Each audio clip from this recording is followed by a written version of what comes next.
শ্রীমদ্ ভাগবত কথামৃতকে ধারাবাহিকভাবে পঠন শুরু করছি।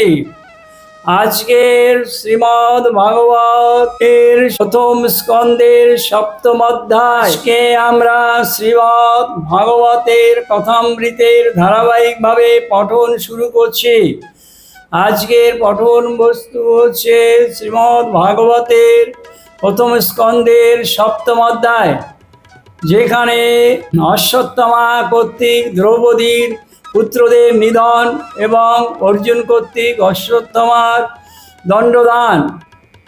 সুদ বললেন, নারদের উপদেশ মতো ব্যাসদেব বদ্রিকার ব্রহ্মনদীর সরস্বতীর পশ্চিম তটে বদ্রিকার শ্যামপ্রসাদ নামে এক নিজের আশ্রমে বসে ধ্যান যোগে ভগবানের সম্বন্ধে কি কি কথনীয় আছে তাই ব্যাপারে চিন্তা করতে লাগলেন। ব্যাসদেব তখন ভগবানের অসীম কৃপায় তার পরমহংস সংগীতা শ্রীমদ্ ভাগবত রচনা করলেন। পরে ব্যাসদেব এই ভাগবত কথা তার পুত্র সুখদেবকেও শ্রবণ করিয়েছিলেন। শৌনকাদি ঋষিরা তখন জানতে চাইলেন, সুখদেব তো নির্বিকার নিরাকার ভগবানের উপাসক, আর তার সন্তান সুখদেব হচ্ছেন সগুণ সাকার সবিশেষের আরাধক। এই উভয়ের মধ্যে পার্থক্য কিভাবে দূরীভূত হলো? ব্রহ্মবিত ভগবানের কথোপকথন থাকলে তাকে আকর্ষণ করে, আর সুখদেব হচ্ছে ব্যাসদেবের পুত্র, ভগবানের গুণগানী তাকে আকর্ষণ করে নেয়। এবং যারা পরম জ্ঞানী তারা কিন্তু অবিদ্যার গ্রন্থি ছেদন করে দিয়ে ভগবানের সগুণ সাকারের থেকে সেই নির্গুণ নিরাকারেই বেশি বিশ্বাসী থাকেন। এদের মতে ভগবান অহেতুকী তাদের প্রতি ভক্তি জন্মায়, এবং ব্যাসদেব তার শিষ্যদের মাধ্যমে পুত্রকেও তার কথামৃত শ্রবণ করিয়ে সেই সুত গোস্বামী সুখদেব নিজের মতে সগুণ সাকার ব্রহ্মে নিয়ে আসলেন এবং পরীক্ষিতকে সুখদেবের কথা শ্রবণ করিয়ে তাকে মোক্ষ লাভ করিয়েছিলেন। গোস্বামী পরীক্ষিতের জন্মকথা বলতে লাগলেন। মহাভারতের যুদ্ধের শেষের দিকে ভীষ্মের পদাঘাতে উত্তরাখণ্ডে শায়িত দুর্যোধনকে খুশি করার জন্যে অশ্বত্থামা ঘুমন্ত পঞ্চ পাণ্ডবের শিশুদের বধ করে নিয়ে তাদের মুণ্ডক দুর্যোধনের কাছে এসে দিলেন। দুর্যোধন সেই বালকের মুণ্ড দেখে তখনই বলে দিলেন, এরা প্রকৃতপক্ষে পাণ্ডব নয়, এরা সকলেই পাণ্ডব পুত্র। তাই দুর্যোধন অশ্বত্থামার প্রতি অত্যন্ত ক্ষুণ্ণ হলেন। তখন অশ্বত্থামা ভগবান দুর্যোধনকে শান্ত করার জন্য কি করা যায় তাই তিনি সেখান থেকে চলে গেলেন। দ্রৌপদীকে শান্ত করার জন্য অর্জুন অশ্বত্থামার মুন্ডু কেটে এনে তাকে উপহার দেবে বলে ভগবান শ্রীকৃষ্ণ সহ তারা দুইজনে রথের পিঠে আরোহণ করে চলল। এবং সেই সময় অশ্বত্থামা ভীত হয়ে ব্রহ্মাস্ত্র প্রয়োগ করে দিল। ব্রহ্মাস্ত্র নিবারণ করা অশ্বত্থামা কিন্তু নিজেই জানত না। অর্জুনও কৃষ্ণের উপদেশ মতো তখন ব্রহ্মাস্ত্র প্রয়োগ করলেন, এবং উভয় ব্রহ্মাস্ত্রের সংঘাতে সমস্ত পৃথিবী জ্বলতে লাগলো। তখন কৃষ্ণের কথা মতো অর্জুন ব্রহ্মাস্ত্রদ্বয়কে নিবারণ করে দিলেন এবং অশ্বত্থামাকে বেঁধে নিয়ে দ্রৌপদীকে উপহার দিল। কৃষ্ণ তখন অশ্বত্থামার মুন্ডু ছেদন করার জন্য অর্জুনকে বলে দিলেন।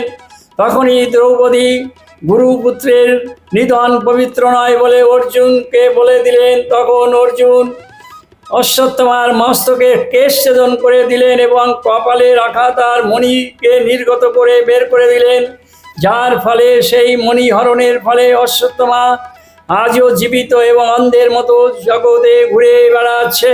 ওং নমো ভগবতে বাসুদেবায়। শ্রীমদ্ ভাগবতের প্রথম স্কন্দের অষ্টম অধ্যায়।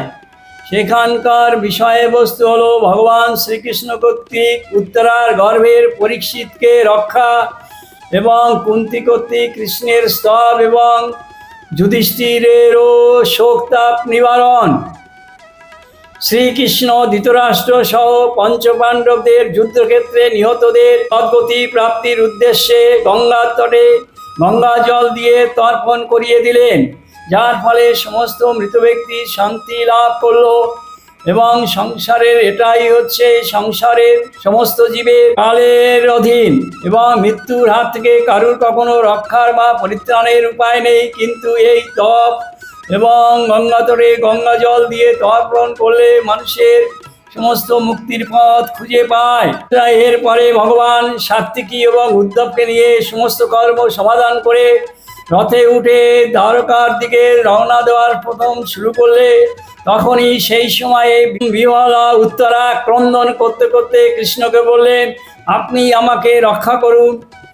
এক জ্বলন্ত লৌহশোলকা আমার দিকে তীব্র গতিতে ধেয়ে আসছে।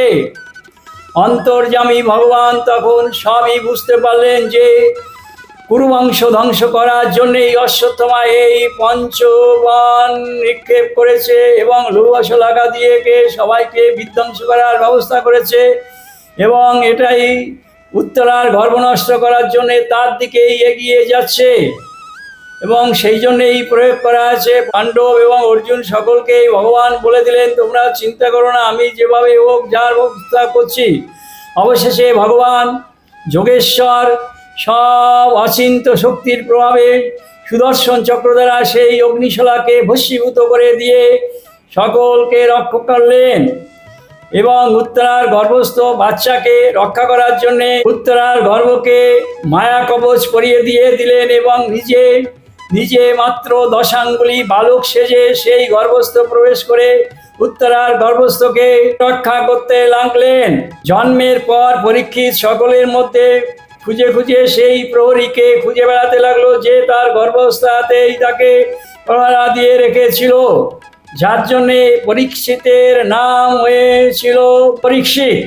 সকলকে পরিত্রাণের শান্তের ভগবান যখন দ্বারকার পথে আবার যাত্রা শুরু করবেন, ঠিক সেই সময়ই কুন্তী দেবী ক্রন্দন করতে করতে ভগবানকে কাছে এসে তাকে হস্তিনাপুরেই থাকার জন্য বারবার অনুরোধ করলেন। তখন কুন্তী বললেন, হে জগৎগুরু, আপনি আমাদের পদে পদে বিপদ থেকে রক্ষা করেছেন। বিপদেই আমরা শুধু আপনাকেই সঠিকভাবে পেয়ে থাকি। সুখ ঐশ্বর্যে থাকলে আপনার কথা আর আমাদের মনে থাকে না। ধনে ধনী পুরুষেরাও আপনার নাম পর্যন্ত নেওয়ার সময় পায় না। তাই হে ভগবান, আপনি তো নির্ধনের ধন। আপনি দুর্যোধনের মতন অত্যাচার, ভীমের বিষপান, যতুগৃহে দহন, দ্রৌপদীর বস্ত্রহরণ, বনবাসের মধ্যে পদে পদে বিপদ সবই তো আপনি আমাদের রক্ষা করেছেন। আপনার কৃপায় জীব চক্র থেকে মুক্তি পেয়ে থাকে। তাই আপনাকে আমার অনন্ত কোটি প্রণাম। এরপরে কুন্তীকে মোহিত করার জন্য যুধিষ্ঠির ভগবানকে বারবার হস্তিনাপুরে থাকার জন্য অনুরোধ করলেন। তখন ভগবান সকলের অনুরোধকে সমানভাবে স্বীকার করে নিয়ে আরো কিছুদিনের জন্য হস্তিনাপুরেই থেকে গেলেন। আজকে আমরা এখানে শ্রীমদ্ ভাগবতের প্রথম স্কন্ধের 8ম অধ্যায় এখানেই সমাপন করলাম। এরপরে হচ্ছে শ্রীমদ্ ভাগবতের প্রথম স্কন্ধের 9ম অধ্যায়।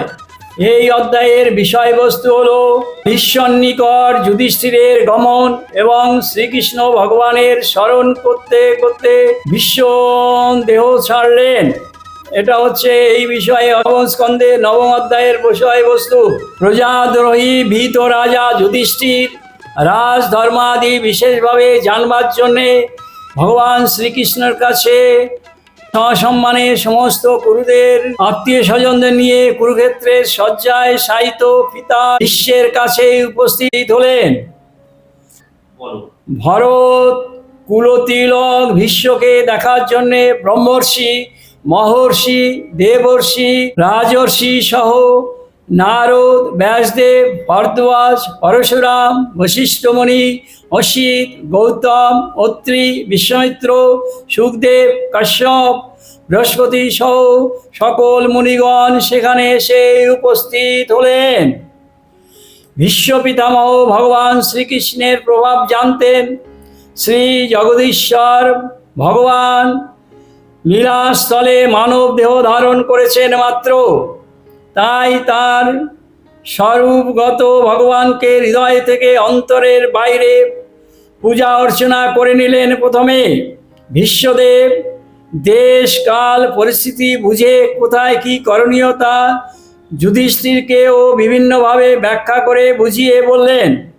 ভীষ্ম যুধিষ্ঠিরকে বললেন, শ্রীকৃষ্ণই হলেন স্বয়ং ভগবান এবং এই জগতে হলো তার লীলাক্ষেত্র স্থল মাত্র। ভগবান শ্রীকৃষ্ণ সর্বদা তোমাদের সাথে থাকা সত্ত্বেও পাণ্ডবদের পদে পদে মহাবিপদের সম্মুখীন হতে হয়েছে। এ সবই তার ইচ্ছা শক্তির খেলা মাত্র। এই প্রকারে সকলের অগম্য কোনো কিছুই জীবের পক্ষে জানা সম্ভব নয়। তবে তার কিছুমাত্র ভগবান শঙ্কর, দেবর্ষি নারদ, কপিল ভগবান এরা কিছু জানেন, বাকি কেউ কিছু ভগবান সম্বন্ধে কোনো তত্ত্বই সঠিকভাবে জানে না এবং সবার কাছেই অগম্য। তিনি শ্রীকৃষ্ণই সাক্ষাৎ ভগবান এবং পরম গুরু পরম পুরুষ নারায়ণ। ভীষ্মদেব বললেন, ভক্তবাঞ্ছা পূর্ণকারী, আমার ইচ্ছা পূর্ণ করবার জন্যেই তিনি এখানে এসেছেন। আমি তাকে দর্শন করতে করতেই এই নরদেহ ত্যাগ করব। আমার সেই ইচ্ছা পূর্ণ করতেই তিনি নিজেই এখানে এসেছেন। কুরুক্ষেত্রের যুদ্ধের কোনো অস্ত্র ধারণ তিনি করেননি, কিন্তু আমার ইচ্ছায় পূর্ণ করার জন্যে তিনি যুদ্ধের মধ্যে অর্জুনের রথের চাকা হাতে নিয়ে আমার দিকে ধেয়ে এসেছিলেন। আমি তখন কৃষ্ণের মুখের মধুর মিষ্টি হাসি দেখে অত্যন্ত আপ্লুত হয়ে গিয়েছিলাম। হে যুধিষ্ঠির, তোমার রাষ্ট্রীয় যজ্ঞে উপস্থিত হয়ে তোমার দেওয়া সর্ব অগ্রণী পূজাও তিনি গ্রহণ করেছিলেন। আমি সেই ভগবানকে অনন্ত কোটি দণ্ডবাদ প্রণাম করি। একই সূর্য যেমন বিভিন্ন জায়গায় বিভিন্নভাবে প্রভাবিত হন, তেমনি একই ভগবান আত্মারূপে বিভিন্ন দেহে বিভিন্নভাবে প্রতিভাবিত হন বলেই এটাই হচ্ছে সঠিক ঘটনা। উত্তরায়ণে আমি কৃষ্ণের সামনে দেহত্যাগ করব বলেই তিনি সেই সময়ই আমার সামনে এসে দাঁড়িয়েছেন। তাই তিনি স্তব্ধ হয়ে চক্ষু বন্ধ করে নিলেন এবং তার আত্মা শ্রীকৃষ্ণের মধ্যে ধীরে ধীরে বিলীন হয়ে গেল। ভীষ্ম ব্রহ্মে তো এইভাবেই লীন হয়ে গেলে বুঝতে পারলে তখন যুধিষ্ঠির ভীষ্মের দেহের যথাযথভাবে সৎকার করেন। তত্র পশ্চাৎ সকলে স্ব স্ব স্থানে প্রদান করে চলে গেলেন। আজকে আমরা শ্রীমদ্ ভাগবতের প্রথম স্কন্ধের সপ্তম অধ্যায়, অষ্টম অধ্যায় এবং নবম অধ্যায়ের পঠনের সমাপন করলাম।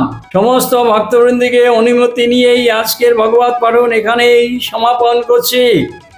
ওং নমো ভগবতে বাসুদেবায়।